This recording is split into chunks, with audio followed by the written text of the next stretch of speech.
But of course, we'll have the final number in July. We do not have state revenue figures yet. And we're still working on putting together all the departmental budget requests. So, this is where we'll start, and we'll start with the sheriff's department. Thank you, ma'am.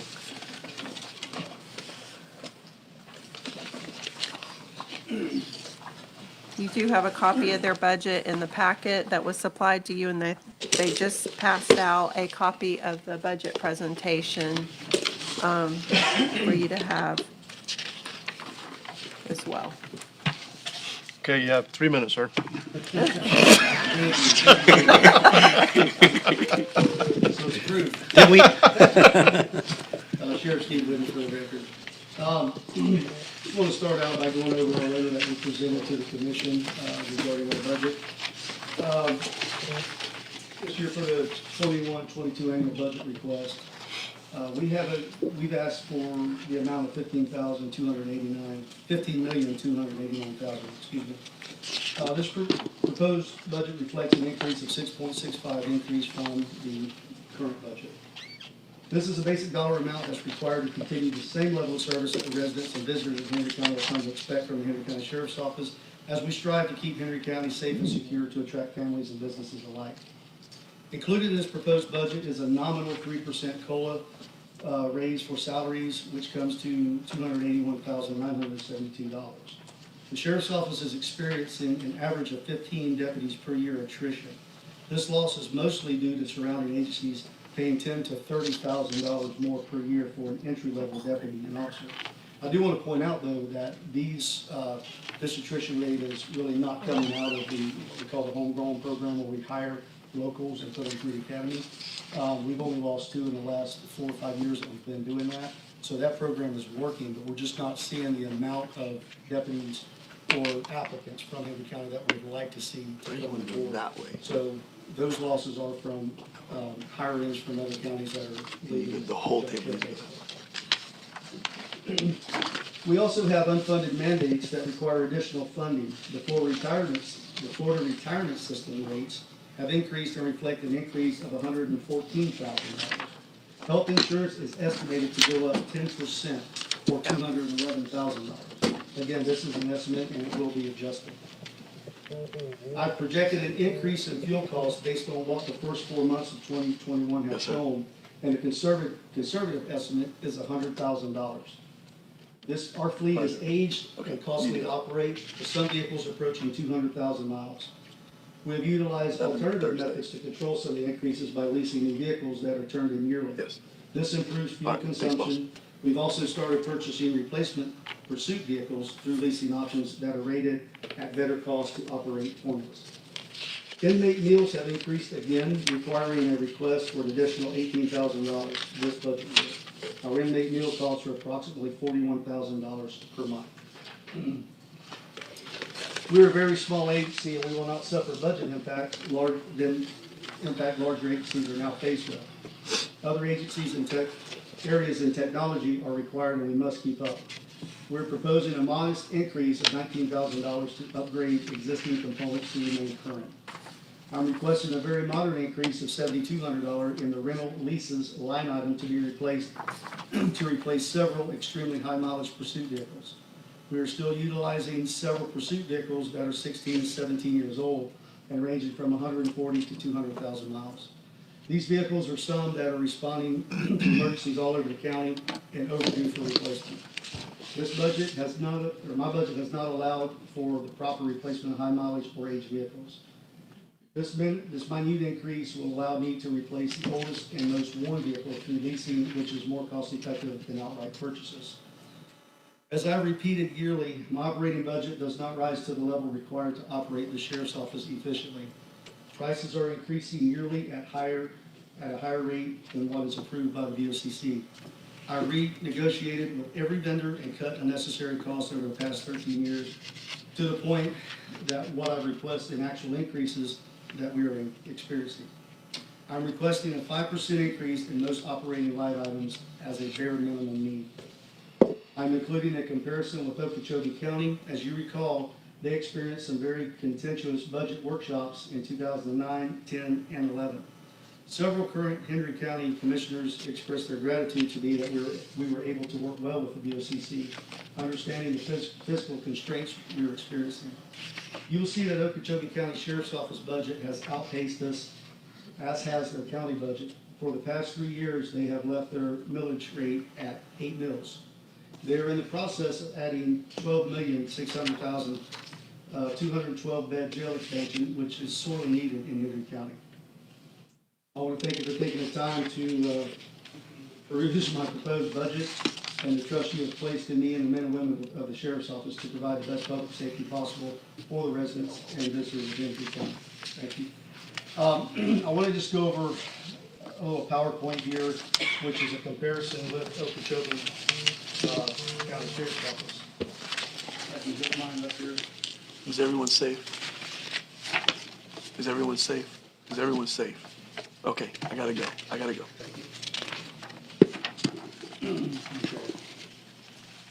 Once again, our total budget proposed is just over 15 million. Our budget increase requested is just over $953,000, which is a total increase of 6.65%. This comes down to a 3% cost of living equivalent to $288,000. The Florida retirement system rates have increased to $114,000. Health insurance increased 10%, which is subject to change, at $217,000. An increase in basic operating needs equivalent to $175,000. The BOCC approved the COPS grant in 2015, which has ended, and we're now responsible for those positions, which equates to $157,751. Next slide. As you can see, this is just a budget breakdown for upcoming 21-22. Personnel services, $12,700,000. Operating, $2,300,000. Capital outlay, $40,000. Debt services, $85,000. Contingency, $50,000. Hendry County's population has grown from 18,599 in 1980 to 42,708 in 2020, with the U.S. Census reporting 43,394 in 2021. That's an increase of 24,795 new residents. Our Road Patrol Division consists of officers whose main duties are to patrol the streets, roadways, and highways of Hendry County and to respond to citizen complaints. In 2010, the Hendry County Sheriff's Office had 33 sworn officers handling these types of calls for service. In 2015, there were 37 officers, and in 2020, there were 39 officers. This is just a breakdown of the calls for service. The rate of sworn officers nationwide, which is the national average, comes to 2.8 officers per 1,000 citizens. Again, that's the national average of how many officers you should have to provide law enforcement services. And again, that is 2.8 to 1,000 citizens. With Hendry County's population of 43,000 in 2021, and according to statistics from the Federal Bureau of Investigation, we should have 18 sworn officers on duty per shift, providing coverage countywide. We currently have 8 sworn officers providing coverage during a 12-hour shift. Since 2008, our calls for service has increased 231%. I repeat, calls for service have increased 231%.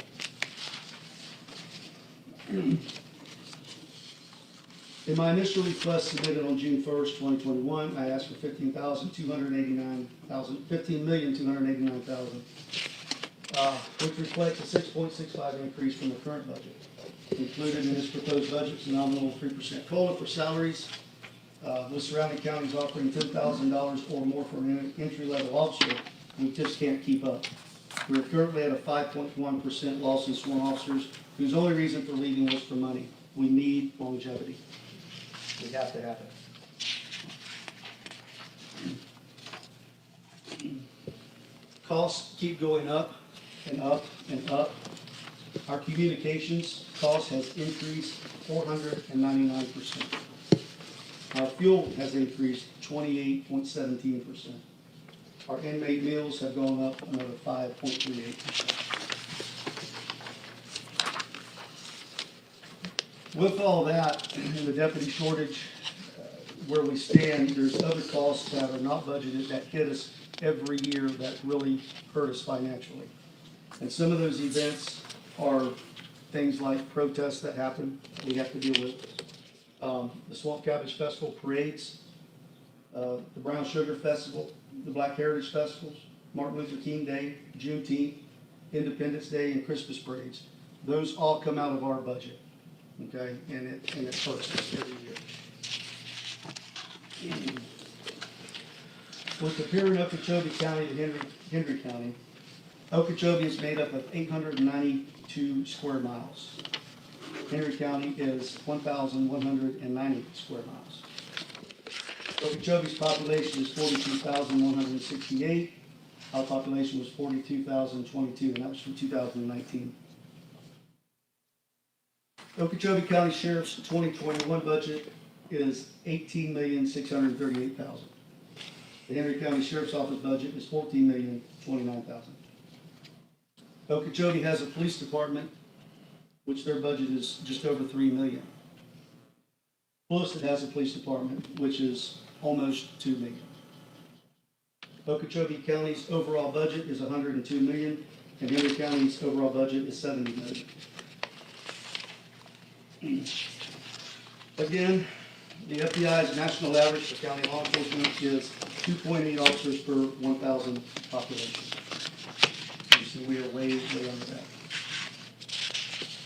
Henry County population is 43,000 for the U.S. Census. That would indicate that the Sheriff's Office should have 108 deputies providing law enforcement for Henry County. We currently have 57, not including the SROs and command staff. Thank you. Do you have any questions? Can I just ask a clarifying question, just for my understanding? So you said you have 57 deputies, and then on road patrol, it says you have 39 officers. So is that is that the difference? Road patrol is separate from Okay. SRO, CID. Okay, civil. so this includes road patrol Right. That's national average for road patrol. Okay. It's none of those programs. only. Okay, thank you. So Okeechobee has police and sheriff's department. Yes, sir. Okeechobee County is set up almost identical to Henry County, land mass wise, population wise, city wise, PD wise, they're almost identical. But they only have one town, right? Okeechobee. Well, they have, yeah. And how many deputies do you use in the city of LaBelle? Well, 4, but we're kind of all over. LaBelle's kind of a unique situation since the county seat is there. We're scheduled for 4, but honestly, we have a slew of deputies in and or around the city at any given time, all hours of the day, because that's where the county seat is.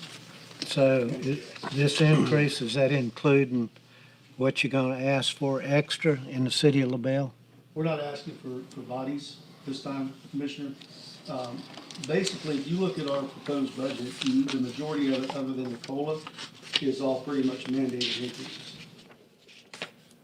But I just wanted to throw this out there Sheriff. so we can kind of start planning for down the line to get the numbers up. Because as you know, we're growing at a pretty fast rate right now, and I have to be able to keep up. And, what people don't think about is certain areas of the county, like the Lexington, Wellington area, which has been vacant for 152 years. We don't patrol it like we need to because there's really nothing out there but land. Well, now There's 14 turds coming up there all the time on the weekends. So, once they breaking ground, now that's another stress on us, having to leave the city for other populated areas of patrol to go patrol that now, which really scatters us out. So again, this presentation, again, Mr. Harris, again, we're not asking for bodies. This is just to let you know where we stand, what's coming down the line, and we are going to have additional personnel on the road, coming soon. So we'd like for you guys, if you can, to start, just understand that and know that we have to keep up with the population. Chair, go ahead. Sheriff, the last time we had a huge drop in values. You made a heck of a decision with you and your team, and y'all went out and bought that annex, the CHL facility. Obviously, that's where we've had the most growth in the county. Right. And so, I mean, you feel like you've got a pretty good foothold, if you will, on the biggest growth center that we're experiencing. Looking out, I don't know, 2, 3, 5, maybe 10 years, what do you think we need to have a stronger presence in the Monster of Flag Hole, or do we need to be looking at that Pioneer? Because you just mentioned Wellington, Lexington. What are your thoughts on that first? First of all, let me tell you my thoughts, and I've said this since I took office. Monterey needs two deputies out there round the clock. Yes, sir. On shift together, round the clock. However, we do what we can, do the budgets. Essentially, you have one, right? Yeah, Yep. but again, he's not round the clock. I'm having to subsidize a unit from Clewiston when he's not there at night. And I don't mean to say anything contentious, but you also get a stipend from the Howard Hill Foundation that helps. So does that still exist? Yeah, that's who Good. he's paid from. Wonderful. Okay. He's paid from. Okay. And so we need to be looking at having another full-time deputy in Monterey, in your thoughts, which is that Monterey Flag Hole floater. As it specifically relates to, is it an 80-acre campus that we have that you just have your shooting range? I don't mean that to be derogatory, but I mean, you have a little bit of a campus out there right now. But we need to be looking at bringing utilities and stuff out there to you and getting that to where we could have a true facility, correct? Yes, sir, that would be nice. Yeah. And it would be more centralized. Yes, sir. Yes, sir. Okay. And then Sheriff, my only question is I see your statistics, I see your national stats, I see the comparison of us and Okeechobee. You know, I do appreciate you putting in the snippet there about, you know, the contentiousness of theirs. I don't know if you've heard any of the latest rounds of discussions with regards to their jail and all that, but that's getting sideways. It's pretty frustrating between all of them right now on both ends. But everything that I see right here in your $953,000 request for upgrade is nothing more, you know, the 3%, which I think we were gonna try to do regardless. And then, Florida retirement. I mean, none of this is stuff that you're asking in excess of. This is just kind of, you're treading water and you wanna be able to not swallow any waves, correct? Well, it's basically, we're paying the increase in taxes here, like. Yes, sir. everybody gets. We Okay. have no choice. Cost to do business. The cost of doing business, That's and it. getting this with those costs, and you're my funding source. 10-4. All righty. Yeah.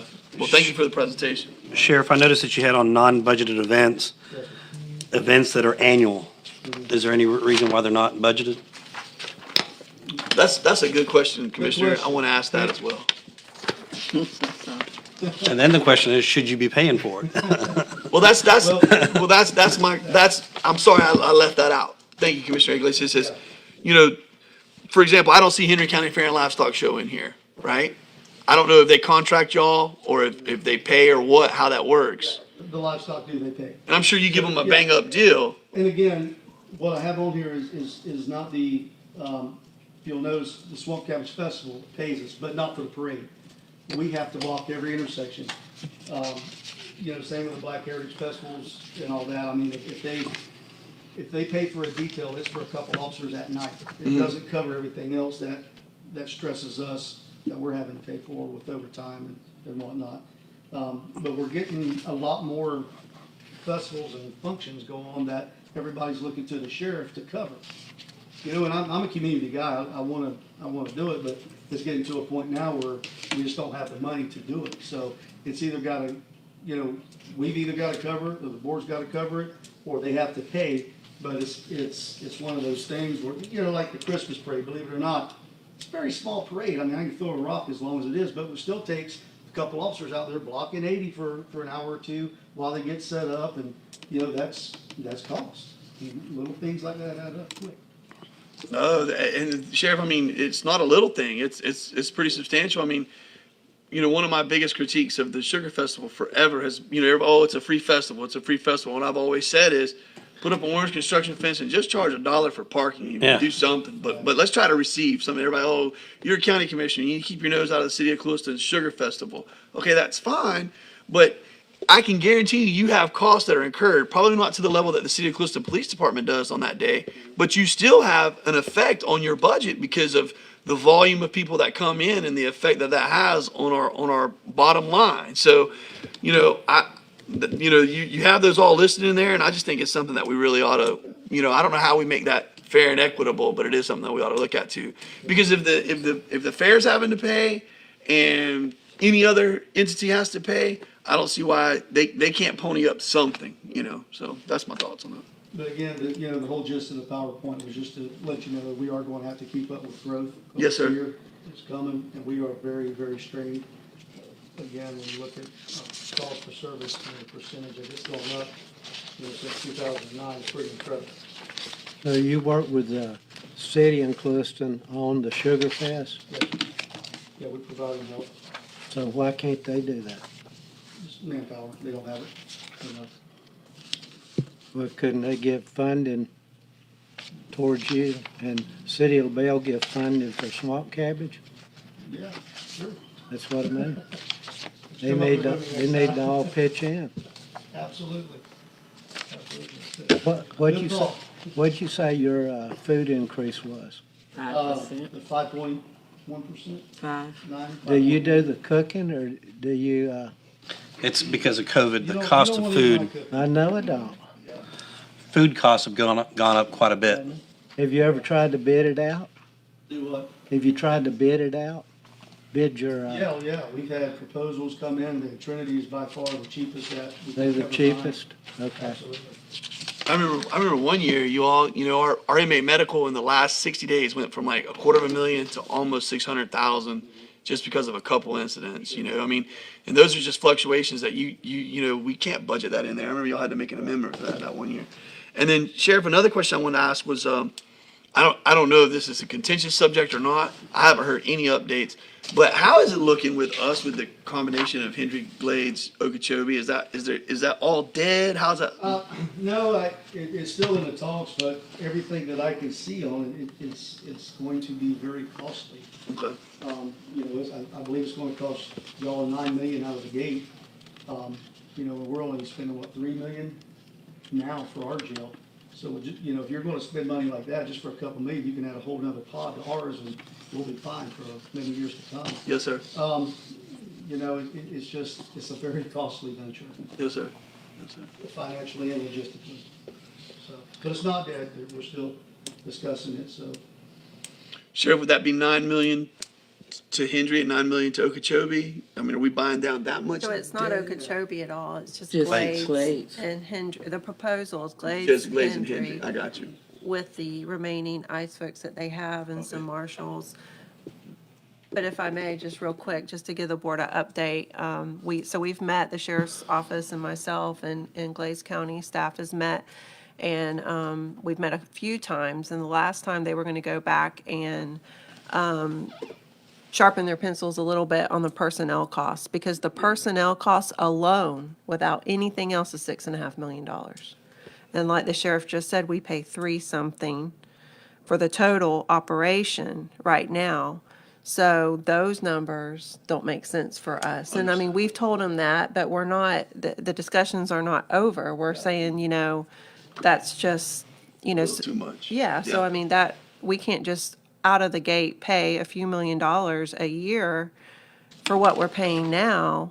And so they said, well, let us go back and look at those personnel costs and sharpen their pencils. And so that's where those discussions are at. They have some existing ICE contracts right now that are good through September 30th. So they have a little bit of time to be able to try to work on that and get back with us. Mr. Chair, Sheriff, have you considered you just said it, to do your own pod? Because I looked at the amount that we would spend because it's gonna be more costly to transport back and forth. Fuel costs. It'll be cheaper to do the own pod when I looked at, we talking about 9 mil, but then if we did it home, instead of combining with them, I think we need to look at both sides of it. yeah, it would be far cheaper to do. Yes. Want to throw some, few more curveballs at you, Sheriff, because, we talked about Montreux, we talked about Pioneer, but we also have Wheeler Estates. We have growth going on there. We got a lot of issues out there, speeding. Of course, the weekend, we got the gun clubs and everybody else. Felda, same thing, the outer areas, it's the outer areas. So I believe a discussion that needs to be had, and it's gonna be a tough one, is we've got to figure out a way to get more bodies. We got to figure out funding to do that, because right now, those areas, and they are the ones growing between the outer areas like that, we have no one there, so. If I could paint a picture for y'all and the public out there. The purpose of law enforcement patrols is to prevent crime. Okay, I mean, that's our job. When I have 4 officers budgeted to do that on the east side and 4 on the west. But let's talk about the west side of the county right now.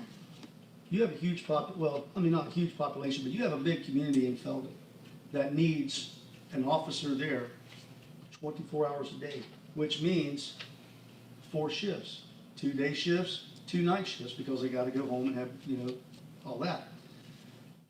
So we have to patrol all of Felden, from all of Felden all the way back to LaBelle, all right?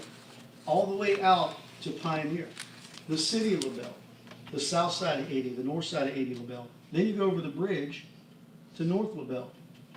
Choctaw, Cherokee, all that, the river, all the way out to the Lee County line. Come back to 80, all the way out to the Lee County line. It's a great picture you paint. I mean, you're exactly right. We have We're so asking you to do it. many communities out there that need 24 hours a day coverage, and we're trying to do it and split on top of running calls for service. As you see, 200 and something %. That means our guys are having, they're not able to get out there in those neighborhoods and patrol. They're over here at Mrs. Smith's house taking a theft complaint, or over at Mr. Johnson's house because their neighbor's dog ate his shoe off his porch and he's mad and they're about to fight across the fence. So they're running their calls for service. They're not able to get out. So as you can see, we're going to have more bodies coming up. I mean, there's just no way to get around it. Yeah, again, and that Felda, Felda was just an example. Then you have all of 14 acres, and This side's worse. well, yeah, it's a lot bigger area. You have, Monturo, Flacco, Pioneer, all the way down to the reservation. I mean, it's just. Well, we've got to find a way to get the coverage that we need. And I know it's going to be a hard subject to have, but it's a conversation we need to have. For the safety of our friends and families, not constituents, it's friends and family. So we really need to drill in on that. And Mr. Chair, it's all over, because let's not leave out Harlem. Let's not leave out the speeding there. It's really bad in our area. It's bad enough to where, you up through the night and we talk about people speeding doing 80, 90 miles an hour. And my conversation today is nothing they could do, but if there is something they could do. So I think every area need a car there. And every time we talk about it, you always say, well, I can't put nobody there. I don't have enough manpower. But I think everybody deserves the same coverage. It doesn't matter whether it be Pioneer or Hookers Point or Montour. Well, and you're right, and if I could take a deputy and cut him into 4 pieces, we'd have it made. But I can't do that. So, and that's the problem. That's exactly what I'm talking about, Ms. Bird. That's exactly the point of this power presentation. So how do you pick and choose where you place them then? Now, not. They roam wherever they can. That's what I said. If I had enough bodies, I could zone them out. I could zone them out in Harlem, Montura, Pioneer, Felden. They That roam, deputy is there and no matter who we talk to, somebody's upset because there's nobody covered. Sure. Right. Or they don't Again, see yeah, them enough. That's But exactly when you try to take, 4 deputies and divide them up Yeah. with over 600 square miles, Yeah. it's hard to do. No, absolutely. And a majority of my constituents on 835, feel as if, there's nobody there because, and this is a direct quote, I see the deputy come by in the morning on his way back to town, or he's coming by in the afternoon on his way out, and he's just going back to LaBelle. And I say, yeah, it's probably, what his route is, That's so why they're handling all the calls. Exactly. That's the it's population. a population center. It's a volume game. So, yeah. In a perfect world, Sheriff, if you had a wish list, how many people do you need? Well, we have 43,000. I need 1 officer per, or 2.8 officers per 1,000 people. So 43 times 2.8. We need that airport to come in. but here's the thing, we got to figure out a way to get what we need. With the residents we have coming in, they need safety. The first thing they look at when they come to a county to buy, want to know how is your crime rate? okay, your crime rate is X, how are your schools? They want to know next, how are your schools? What do you have for the kids to do? And those areas right now, that's what we really need to be, trying to focus on to try to get the crime rate down, get the schools up to the right grade levels where they need to be. And get the things for the children to do. We talk about growth, but we need to think about the right growth. We want our kids to stay home, we have to give them somewhere to stay. We have to give them somewhere safe to stay. We have to give them somewhere where their children's gonna get a good education to stay. So, the seats we're sitting in, and it's gonna be, like I said, it's gonna be hard, but we're gonna have to find a way to get this taken care of. And like I said, it doesn't matter whether I'm sheriff or anybody else is sheriff, this has got to get done at some point. Because I'm, whether I'm sheriff or not, I'm a Hendry County resident, I want patrols on my street. And believe it or not, I don't get patrols on my street because I live almost to the county line. So I don't get them like I'd like to see them. Don't call your commissioner. And don't call me. We'll call each other, how's that? Sounds good. Thank you. Any other questions? Thank you, Sheriff. Thank you, I appreciate it.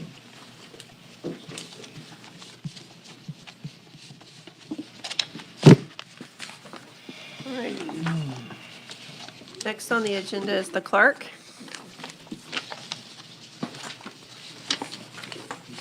Her budget is attached.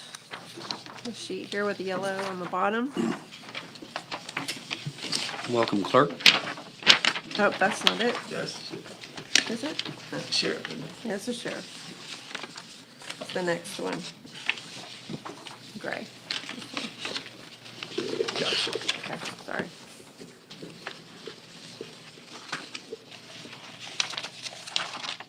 I'll give a summary real fast. It's a total of a 4% increase, 3 of which looks like it's personnel services that we are trying to make a priority for the 3% COLAs. She's included that in there. And she has 2 other increases in the line items for repairs and maintenance and for travel and per diem, if you have any other questions for her. The 3% is not in there. It's not. Oh, it's not? No, it's not. That 3% From the previous year. that you didn't include? Yeah. We didn't Okay, propose from the previous year. okay. So the 3% increase for you all will just be a roughly $30,000 increase, 28K? Is that correct? No, No. it's comparing to the previous proposed budget, so there's no COLA in our budget currently. Roger. That's where we're at actually. Okay. Well, what we've done historically is we've just looked at a COLA countywide. Yeah. Countywide, it's a little under $500,000 for, We have that on one of our slides all right. that's coming up. all right. Or was it a quarter? It wasn't. It was shockingly low.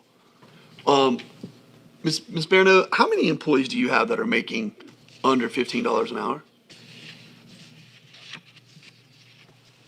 About 10. The reason why I asked that is just, I'd love to know what that total net looks like. I don't know how many we have. I don't know how many the sheriff has. Is the state's goal to be at 15 an hour in 4 years, and they're going to 13 instantaneously for all state employees? No. Are y'all sure about that? Yes. Okay. I know well, what they're talking about now for the clerks is bringing it up to the minimum wage, Which is? $10. Yes, 10 and some change. So let's all investigate that, because I know the Department of Transportation, one of the largest employers in the state, they're going, I think, a floor of 13, and that was based off legislative recommendations in trying to get in front of the what passed. And so I think it's something that, if it's not a huge hit to the bottom line, it's something that we ought to look at, because I've listened to Commissioner Wills for years now say, we don't pay our people enough, but the package that we give them is strong. And so I think we need to start looking at that conversation a little bit differently and saying we do pay our people well and we give them a strong package. And I think I'd like to hear that verbiage coming out. We are working on that on the board side. I know some of the other constitutionals have mentioned it to me as well. I know with the last year, we only had, the Board of County Commissioners only had 2 or 3 part-time employees that it affected, so we adjusted. Those are the only adjustments that we've made. And so we're doing an analysis to bring back to you in July to let you know how many, if any, are going to be affected in this next rollout going forward for the next 4 years. Because we've done year one, basically, we have 4 more years. As it sits now, is my understanding.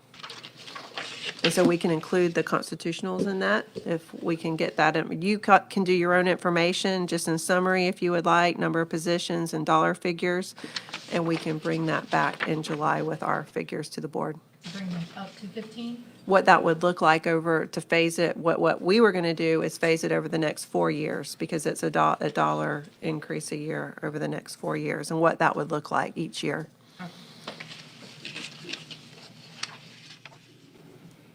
Any questions down there? No, just comment, it's probably where they at now, because everybody, what's your lowest pay?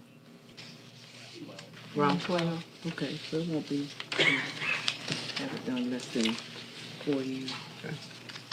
Any questions or comments? Mr. Chair, I would just say, that, 20,000, that's kind of stagnant, so, thank you. We've experienced an increase and y'all are keeping your increase very, very tight. So, that's 2 out of 5 that are taking care of us. Thank you. All right, the property appraiser is the next on the agenda.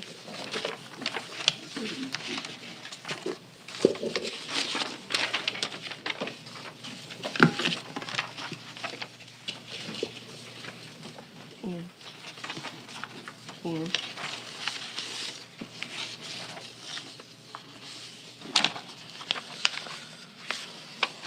Good afternoon. Do y'all have any?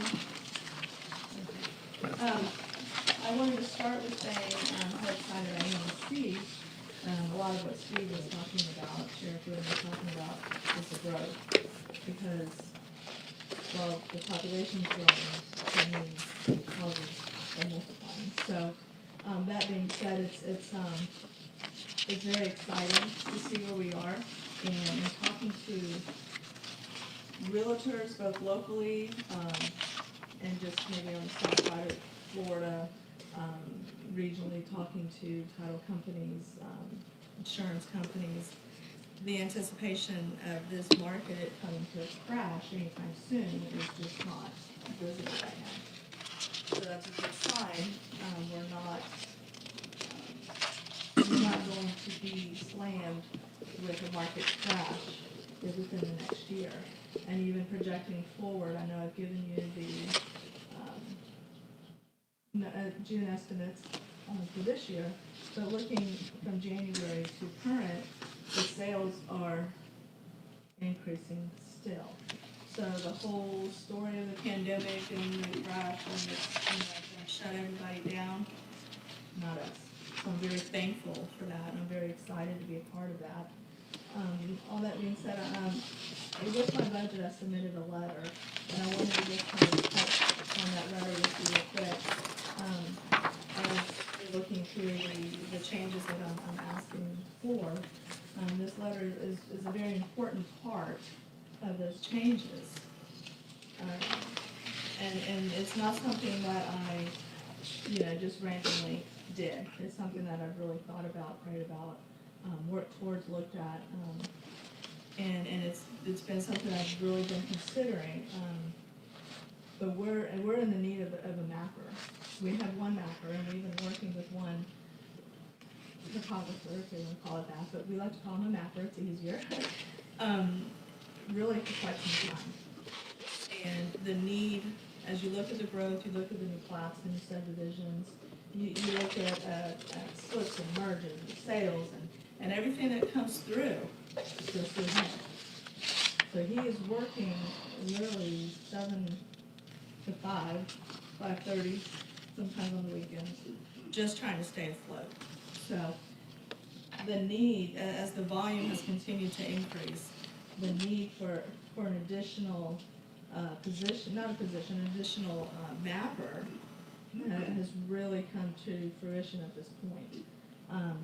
That is part of the personnel services increase. We didn't want to add another position as much as we just wanted to reclassify a position to allow an increase, to hire somebody that expertise. It's not something that, some places you hire somebody, you get a 2-week notice, okay, well, okay, so Kim's leaving, so let me get somebody in here, Kim, you got 2 weeks to train her, and, like Kim. Mapping is not bad, so we're at a point where we really need to have somebody in-house, we need to have somebody in place. And it's something that I feel, for the volume and the level of work we're at right now, it's a need. And not to mention, just by the way, Lewis is the, Oh, that's not. and he keeps telling me the time's coming. So, that's kind of where I'm at with that. So that's one of the main increases there.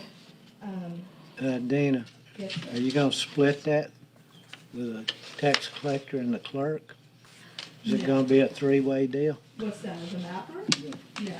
Will you mention their name? They've Well, no, talked to them? she's she can do it just in 2 weeks. Oh, okay. Yeah.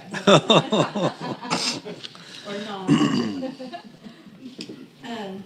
So that's the main issues that we have right there.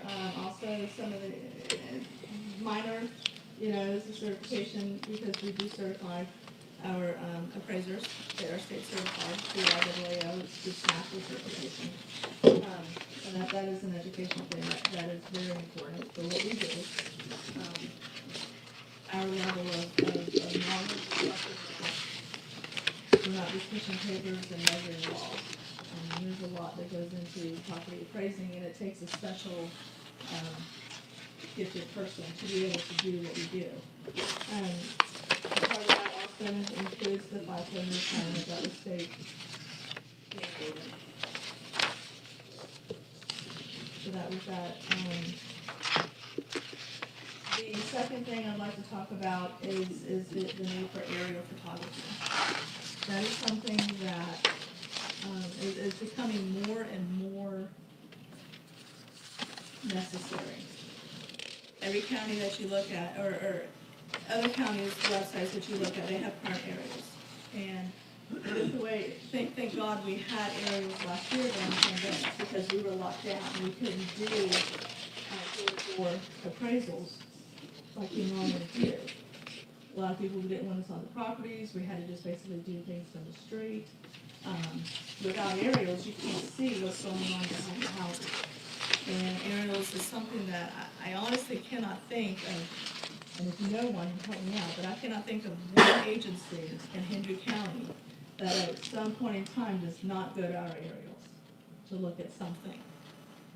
And we have actually held meetings trying to engage the other agencies in the cities, to the police departments, the sheriff department, the county zoning permitting department, to help fund this. And it's something that I just believe it's something that is so hands-on that if we don't have that every year, we're missing out. The importance of doing we use Eagle View Pictometry is the company that is highly recommended and is commonly used among many property appraisers. They offer orthos and oblique views, so not only the bird's eye view, but the 4 north, south, east, and west views. And with that, we can see what is going on with those properties if we cannot gain access. Another aspect of using Eagle View or pictometry is that during an event, if we have a hurricane, some catastrophic event, tornadoes come through, within 24 hours, they're in the air. So that's something that we're able to overlay what the conditions of the property were prior to the storm and now after the storm. Instead of, 3 years ago it looked like this. And, so another aspect is BABs, petition time. People saying, my house wasn't done. Well, we have a street view picture, okay? Our assessment date is January 1st. So from the end of December, we're out doing what we call percent completes. So the field staff are out there looking at the properties to ensure that these permits are done. or could potentially be done by June 1. Then they go out later, and because we have just a few field staff, it might take March, April before they're actually feet on the ground at that property measuring everything, and then that current picture. Petitions come around, well, my house wasn't done, they may or may not have the COs, which does not, Florida statute says that we value property based on substantially complete, not necessarily with the CO. So substantially complete means it can be used for the purpose intended. The CO is just when they finally call and say, hey, I'm in, which they could be in for 3 months before they get that call. So we can go back to the aerials and show the condition of the property at Jan 1 to say, look, there's garbage cans, there's satellite, there's Christmas lights, there's whatever. The house is done, so it's just an added defense, if you would. And also we don't always get permits. Agricultural properties don't always pull permits. People in the outback areas think, they're not gonna see me do this, and they put something up, or they do something, and they may not ever get caught. So with the aerials, we can actually see things, because we are not required to physically inspect properties but once every 5 years. It happens in 5 years. So we look at things and we not watch and monitor what's going on in these areas to determine what has happened. So aerial photography to me is it's almost, it's an essential. It's needed. So that right there is probably the bulk of our increase in the budget. We also have, the contingencies is where we put the 3% for, and that's, so that's what I'm doing. But other than that, I think we're pretty covered. Just to remind the board that we don't pay 100% of the property appraiser's budget. We pay, it's a calculation that's done every year. And this year it's 77%. I think it's down a couple percentage points from last year. I don't know exactly how that calculation occurs. It's based on taxable value of everything that I think they do for everyone. And that is our percentage. So that's the amount we pay. And then also, just to remind the board that the constitutionals give back excess fees every year. And so the property appraiser gave back, do you remember what your amount was last year?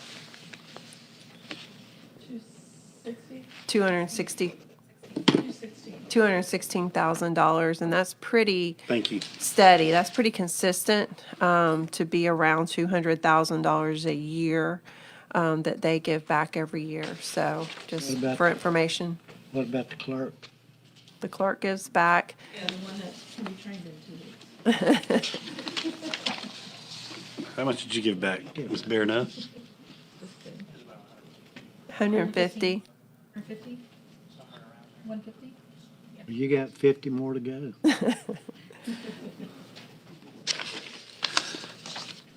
Just as FYI. Where did you say the COLA was represented in contingency? Yes. Special contingency? An emergency contingency, I think.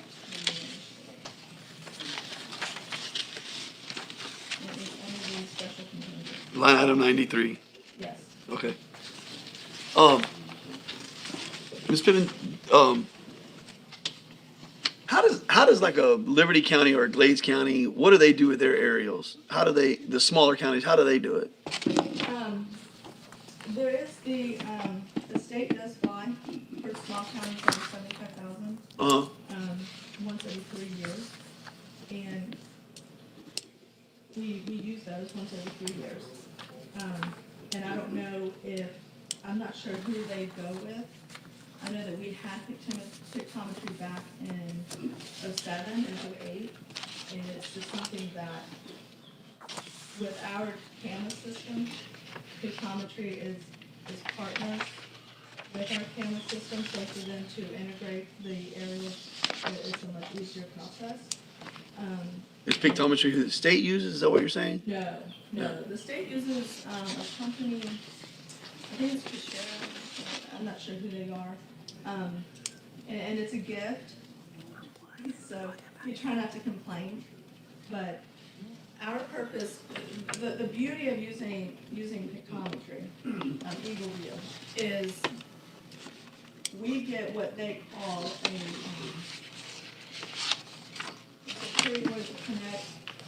it's an early access, that's what it is. It's early access that we, as the Property Appraiser's Office, can use. So when we're in the middle of getting our values, I mean, our boots on the ground, we're looking, we're trying to find stuff out.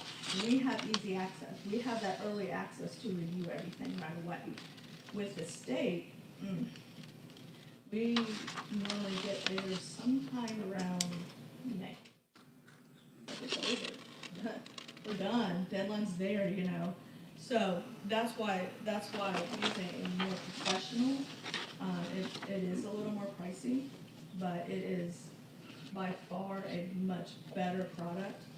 And I think some of the key points that we get that early access, so we can actually see things as we're valuing, not after it's over. And go, I missed that one. And how long does that process take? Somebody clears off a section of land, or somebody puts in a housing development or a single house. How long does that process take for the valuation to actually change? A year. Okay, our assessment date is Jan 1.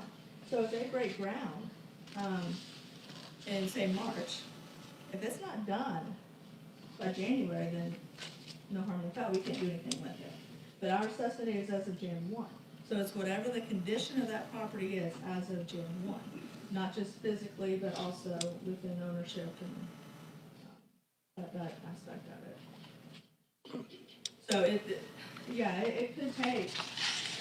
could take 2 years. I mean, they could technically have 18 months. With, you know, because that's the date. That's the statutory date is Jan 1. Thank you. That's why those aerials, as of Jan 1, are so vital. Because they don't fly December 25th, and they don't fly, I mean, they have to refly areas, especially around this area with the sugar mill, because of the smoke from the mill, and then cloud cover. So there's areas that they have to refly, but for the most part, the entire county is flown by January. So the difference in using what you're using now and using this aerial is just frequency? Is that the only difference? Well, we're adding aerials every year. The state does it every 3 years. Every 3 years, and then, So if I'm looking up something and I need to know, was that there January 2020? I don't know. So the state gave us aerials in 2018. After until next year. I don't know what it was Jan 20. And what is that expense exactly? The overall total expense is $111,000. and the additional employee portion was, Right at Yeah, we already have 35,000 budgeted from last year because we're trying to work out a payment plan because we are a physically constrained county.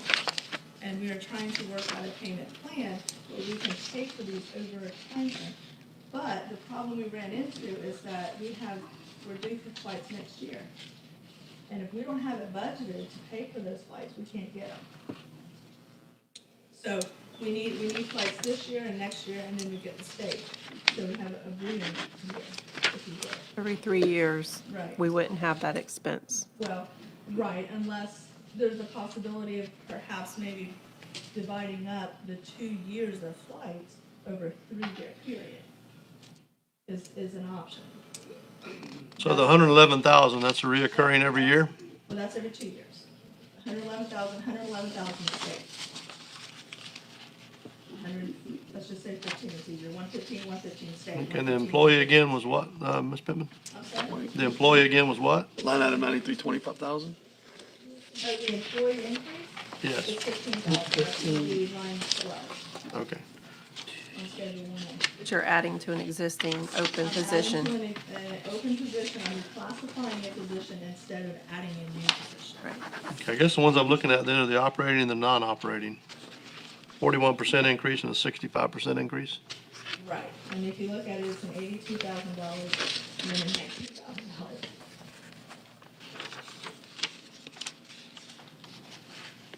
So the overall budget increase is $129,000. Yeah, that's all right. 129,776. Pocket change. I mean, let's just do that. Your pocket's bigger than mine. That's pocket change. I'm just kidding. So in other words, the 216 you gave us back, we're gonna net out the difference. Right, basically. It's so illuminating.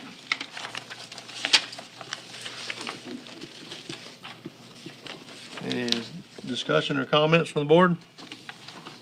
I'm good. I'd just love to know, I mean, we're paying 111 every year, or potentially paying 111 every year.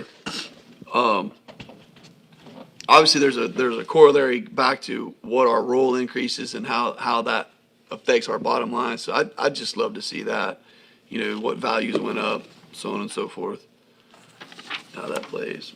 Okay. Like a return on investment Yeah. for that cost.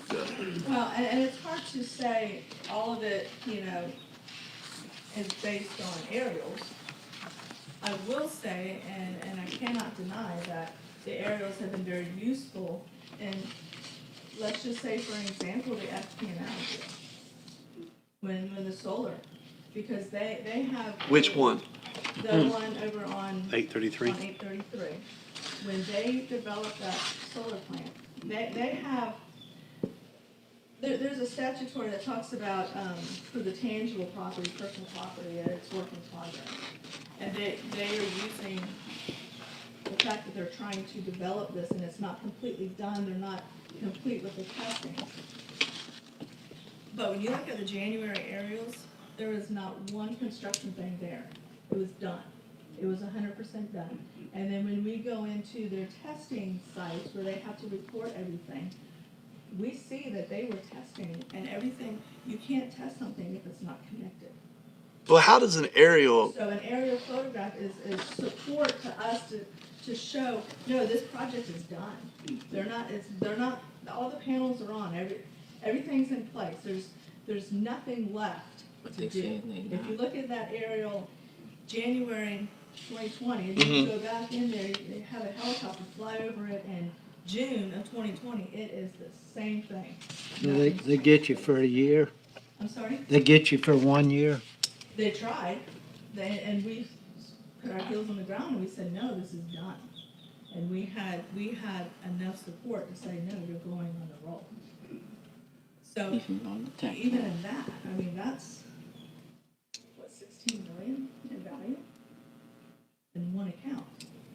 So we have, and then you look at all the new construction, there's a lot of developers that know, or think they know, that, well, they don't have to call for a CEO until that house is done. I mean, until they have a buyer, That's not why we value, that's not how we value. We value based on substantially complete. So if I can move into that house, slap down some carpet, sign a contract, I'm done. So they'd move in January, right? Or they move in June. The house was done in January. They just didn't get a buyer, so they didn't call and say, hey, I need an inspection, I have a buyer. We have a CO that comes through, March 1st, the CO was done, March 3rd, they reported the sale. So that's why to have the data and to have the aerials to show everything's in place. The ACs are there, the sod's there, the trees are there, everything's done. Short of having their punch list because they won't release it. It's a win-win situation. That's more value going on the roll. So basically, you don't wait for them. No, we are not required to wait for a CO. As long as it is substantially complete, it can be used for the purpose intended. Say for a house, the purpose intended, to live in it, you have to have a working bathroom and a working kitchen, I'm done. but you shoot your aerial, let's just say January 1st, give me a date. They shoot them. 1st through the 10th, you said the entire county. December. Okay. But then what happens? It just seems like you have X number of months for all of this other stuff to occur, that if we don't have boots on the ground, that aerial doesn't get updated until January again, correct? Right, it doesn't get, but that's the assessment date. I don't care what happens after that. It wasn't done. If you break ground on a house in February or January 15th, it's not done January 1st. So it does not go on the roll until the following year. But you don't worry about it until January 1 through January 10 of 2020 next year? Correct. Wow. They worry about it. Who's I they? don't. Code. Code enforcement, building and zoning, permitting departments. They're worrying about it. They're watching, they're doing the inspections, they're making sure that everything's met to code. But not until it's complete does it go on the roll.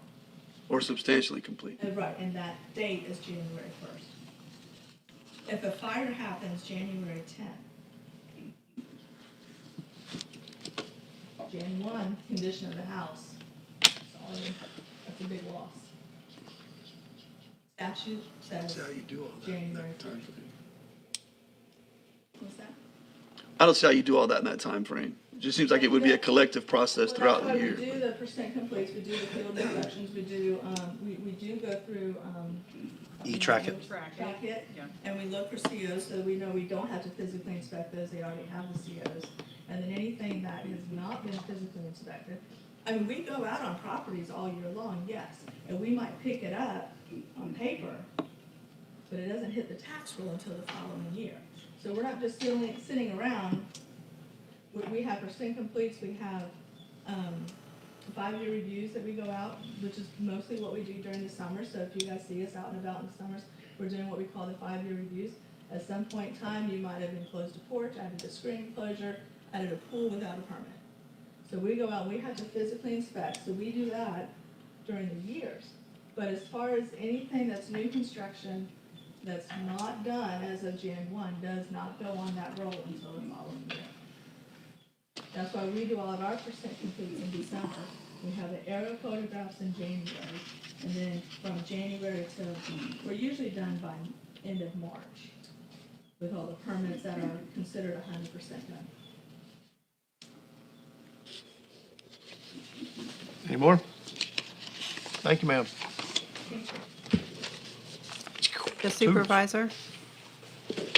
So you're gonna try to destroy our budget. It's just not even pocket change, I'm just pennies. Let me raise that maybe.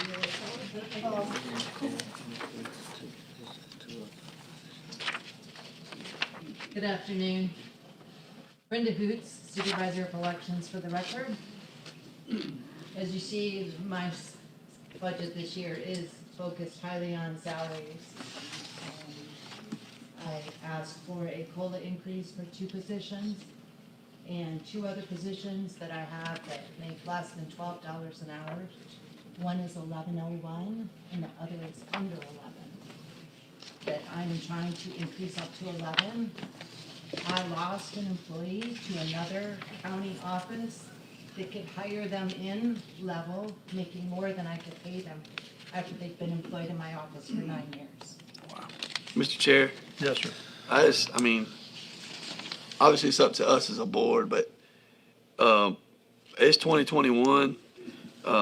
It is, right? 2021. COVID's past us. I mean, we've got to get serious about our salaries. You know, knock on wood, you know, we're in heavy construction, but, GED or any skill set, we're starting you off at 15. And we lose a lot of people, you know, because they can go to a heavier trade. But I mean, you know, the blue collar trades right now they're making money. Those men and women are getting paid.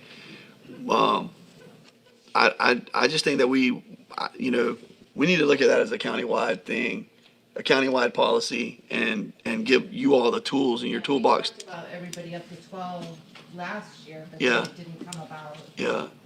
And I think that we've been fortunate to experience the growth that Ms. Pittman has expressed. You know, we have fake money that's out there right now with regards to COVID relief. I'm not trying to set us up for that when the rug gets snatched out from under us, but Florida's economy is a different bird. We have everybody and their dog moving down here, and I can't stand a lot of them. 3 months without that employee, Yeah. and I've had one application, Yeah, and they know that what we put our starting salary was. They asked for $15 an hour, even at that. well, and I'm not even gonna get into the whole concept of how many people could stay home right now and make $15 plus an hour. I'm not gonna get into that conversation. What I'm saying is I would love for us to look at from a policy perspective. That's what we do as a board, creating a policy, and give our constitutionals and give our county administrator the ability to look at that $13 floor, and then within 2 years be at 15, unless you all are telling me it's gonna break the bank. And then I'll hush, but I don't think it is, No, I agree completely. Like you said, you probably got tired of me talking about it for the last 5 years, but I'm not tired of you talking about it. You've helped educate me tremendously. got to get there, so. I remember Miss Butler ripping my tail on a number of occasions. Miss Hoots has been very nice about it. Miss Pittman's been very nice about it. The sheriff has not been nice about it, but he's expressed it very articulately, I think we all need to be looking at those homegrown processes. The sheriff has just raved about his, but I really think we ought to look at that. And, I'm not trying to cut Miss Hoots off or anything. She knows I love her. She's known me since I was in Cricket's belly, but, her budget, we need to give her what she's asking for. And then I think Miss Davis, if you can look at working out something there, or, the beauty of her being in a constitutional position is she can find that extra there to get those people up to 13. Go sit down. I think so, isn't it, Mr. Chair? I'm with you. Not that long. Can I ask a question? Or am I allowed? You're done. Am I done? Ask a question. Can I ask a question? I guess But the board or me? the board, about what you just said. Because then my question then goes to, what about what's in between? You have people that have been there, like she's saying, for a long time. I've got people that are I've got 4 under 15. I've got people that are right at 15. But then they've been there for 5 years. I'm not giving them anything from a back pay perspective, if that's what you're asking. No, I'm Okay. asking, is there a way to increase? Well, Gradually. As much as you step up. Well, not even You're as talking about the much, but- If you existing bring in a employees that new make over employee- that now, so you would look at At that. 15 and the potentially old one's adjust 15, by been a there 10 percentage. years, Right. they should get 16 or 17. Right, that's So what No, I completely disagree with that premise. Yeah, I got a problem with that too. Completely disagree with that. We're trying to That get means folks if to I'm come gonna to give work. everybody that's playing on the team an icy because the most valuable player gets, the game ball, no. No, What- I'm not what- saying that. I'm Okay, saying- that's what it sounds dangerously close to. No, I'm saying you hire somebody new Okay, at $15 an hour. yep, Okay, I have somebody that's been there for 7 years that Making just sense. barely got into $15 an hour. yep. So now they're making exactly what they're training. They're gonna get 3%. That's the beauty of that's why I love competition. Either step up and do something to certify yourself or make yourself more valuable to Miss Pittman so that she keeps you gainfully employed, or get on down the road. And I know I sound very cutthroat when I say it like that, but you have a choice to make. You're gainfully employed, and this is one thing that he's expressed to me, is our package is good. You all came to us and said, our insurance sucks, we need to go back to the existing one, and then we've heard nothing from anybody since then, and I don't know what our premiums have done, but I guarantee you they've done nothing but go up. Not gonna get on that diatribe right now, but we can talk about it later. The point I'm making is we have a floor, and I hear from a lot of people that they're living below poverty standards in Henry County, and they're working, and they have that insignia on everything that they do, and that's not acceptable to me. Whenever I look at the mean salary of what we should be making, we need to pay people better. That's the long and the short of it for me. But the 7-year employee, are they doing a great job? Oh, absolutely. Then that's on you. That's why they're still here. That's on you. Well, yes. At the same time, I think that what's happening is that we just want to make sure the people that is getting $10 an hour be brought up. Yeah. And somebody new come in might can't get 15 right then until we level the plate, Now, I would love to, I'm embarrassed at how much I don't pay some of my people. It literally pains me at night to find out ways of how I can pay them more. But until my gross grows and until my net gets better, I can't reward everybody in the pie. And so, that's where y'all have the the executive title because y'all have to find the way to skin that cat. But on the ones that I've heard you all the most about is that lowest level. We're not doing them a service. And I don't think, Ms. Pittman, we're talking about hundreds of thousands of dollars. Not that tens of thousands of dollars is anything to sneeze at, but we're not talking about a huge amount of money to the overall package that we push forward, and we need to try to bring those people up to a level of play. I guarantee you I could have this same discussion with Mary Ann Martin and Raymond Iglesias, online or offline, about paying their people at the marina, and it's the same thing. I guarantee you what they pay their people up front, they absolutely hate, you know? You know, but you can't find a way to squeeze it any more than what you can. And I you know once you bring them up to level, then those that come in, you can put them at that level. But it wouldn't be right to bring someone in at that level. But the ones that you have now that's making less or $12 an hour should be brought up to the level, you know, so they can live. Because I think Shane had more interviews the last 3 weeks than I've seen in a long time because you lose people. And you lose people because they're not making the money to stay. Somebody, you know. Mr. Chair. And you laugh at some of them that show up, huh? Is the private sector taking a lot from you all right now, or not so much? Oh, yeah. It is. Oh, yeah. Yeah, yeah. People coming in, or even just going to other agencies, because our entry level Yes, is ma'am. 12. Yep, And yep. That's embarrassing. That's nothing, right? I mean, You can't no. live, you're in poverty. You can go answer the phone at a construction trailer right now, probably at $15 or $16 an hour, and you don't have to have a skill set with regards to Excel or a Microsoft Word or anything like now. You know, yes, ma'am, exactly. Or sitting. Yeah. Oh, Exactly. yeah, that's But the that's problem, really though. not affecting They're anything. sitting on the couch doing it, but hopefully with what the governor's doing, that's gonna come to an end. June The 30th. whole thing with, you know, let's just talk about it 1 second. I know we got other stuff to do, but the fact is, several times we've done studies with counties throughout the area, just like we're talking about with the sheriff's department. We found out what their employees were making, and we brought employees up that was in here. We brought them up to that area, to where they should be. And that's something that, you know, as constitutional officers, that comes back to you.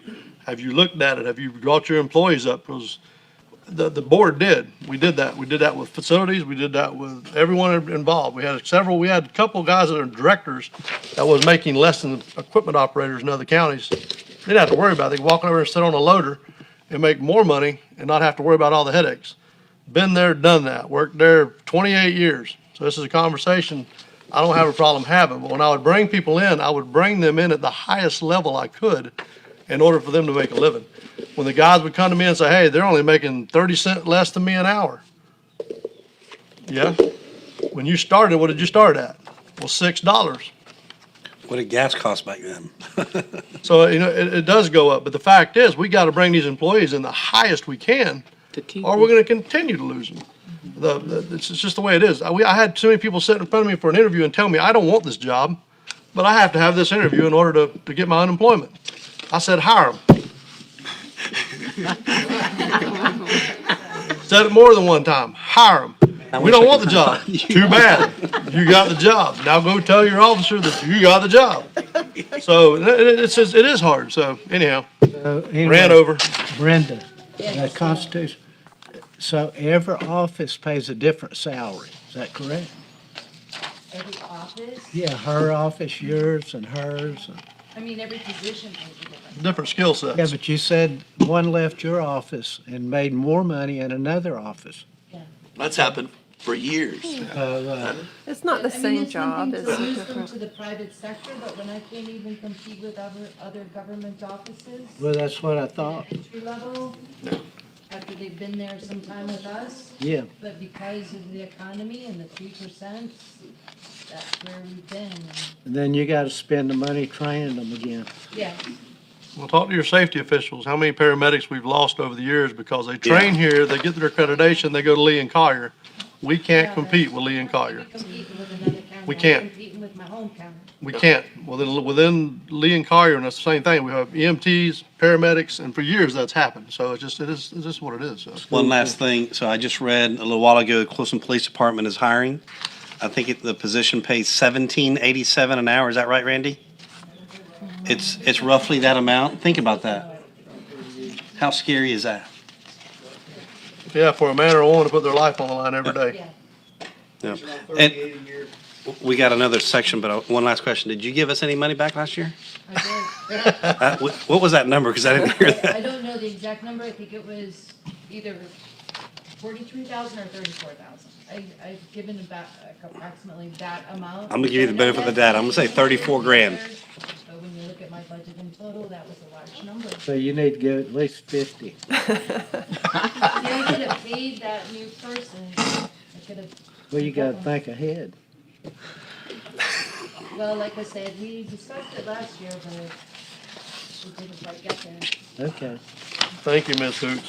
And we do need to look at your employees. About any of the other line items? I'm with Commissioner Turner. We need to say yes to you and see if we can find some way to get you some more money, so. Unless somebody has something As else. far as Yeah. anything coming up, concerns about redistricting, all that fun stuff. Unless you Don't tell move us, my ma'am. little square around my house and I'll be okay. Just, I budgeted 10,000 for Discussion. notifications, Yes, ma'am. advertisements. You know about the Nielsen case, was also referred to as the Dreamers, that we now have to provide an ADA ballot where someone with a disability can vote at home without assistance. Which looks like a web-based access, that we will give this person information, links, passwords to go to the site, and from there, they'll get their ballot. They'll still have to mail their ballot into us. I don't like that. There's only one vendor approved so far by the state, so that's what we're looking at. All right, we're good. Anybody else? Thank you, ma'am. Thank you. Thank you. We're gonna be able to get through ours? Yes, this is very overview, and I apologize for, this is bothering me greatly, so I'm not sure what's going on here, but you have your copy here that you can look at. Of course, our priority is to balance the budget at appropriate millage rate that provides quality service. And we are in the process of going through the departmental budgets on the board side. That's going to come back to you in July. We'll outline any changes in service and/or efficiencies that we are creating within that budget proposal. Of course, COLAs have always been a priority. We've just talked about that, and that is something that we're already looking at. The next slide, we'll talk about that at the end. The June 1st estimate, we received an 8% increase in property values over the prior year. The total value for Hendry County is $2,610,000,000. We'll get an updated figure July 1st. So that makes the value of $2,610,000. At the current millage rate of 7.75 mils, that would create, that's for this next year, if you kept the same rate, that would create $20.2 million. This is an estimate number. It's not going to be this number, but this is just estimated based on some of the figures that we've received. The estimated rollback would be 7.1301 mils. New construction is approximately $60 million. That number is likely to be adjusted on the July 1st estimate. That would equate to approximately $450,000 at the rollback rate. So if we rolled back, that's not a tax increase. With the $60 million, it would create around $450,000 additional. But when you look at that, just as a comment, that's $450,000 at the rollback rate. But, we just heard the request for the constitutionals, and we haven't even talked about the board side, that would fall short to fund everyone's request. The general fund COLA, now this isn't countywide, and I don't think we have that number before you today, but we'll have it in July. The general fund COLA is estimated to be $461,000. That includes the constitutionals. That includes part of the sheriff request that he came before, property appraiser, supervisor, tax collector, and everyone involved. Chair. Yes, So sir. that keeps everyone, I'm assuming, at present day salary 3%. plus 3%. Yes. Yes, ma'am. And that's general fund only. That doesn't include Shane's budget. Yes, ma'am. Fort LaBelle Utilities, because they pay for their own. Okay. But this is what the millage rate would have to fund. Okay. Then all the money that the Constitution gives back goes in general fund. It does. It does. And so the state revenues, the next slide, the state revenue figures are not out yet. And so that can also be a number that we expect to potentially increase for state revenue sharing figures that could help offset some of those requested increases. But those numbers will not be available till the end of this month. So that's why this next July budget workshop is when it's all going to come together. On the expense side, FRS rates did go up. The regular rate went from 10.82%, no, from 10% to 10.82%. Special risk went up from 24.45 to 29%. These are effective July 1st. Health insurance rates, we have not received yet. 10% is what the sheriff has estimated. That might be what we're looking at as well, but we will not know until the week of June 14th. So that will all be coming. The next workshop, as I've referenced, will be July 22nd. So our next board meeting at 3:30. And that is when you will also set trim for the property appraiser. We have to notify them of the rate. So that's where we'll bring everything back to you with a proposed balanced budget with several rate options. And then you will decide the highest rate to put on trim, because you can reduce it, but you can't increase it from trim. When does Road and Bridge and Portland Bell Utilities, when did they do theirs? Now, their budgets, they're doing them now. Okay. They've already done them. And then you just go over them? Now, the MSBU's are on tonight's board meeting, and Shane will go over those rates. We have a few reduction of MSBU's and one increase in an MSBU, and you'll be doing those tonight. Okay. That's all I have. Thank you, ma'am. Any questions? No, I'm We're good. going to take about a 5-minute recess before we start the meeting, so meeting is adjourned.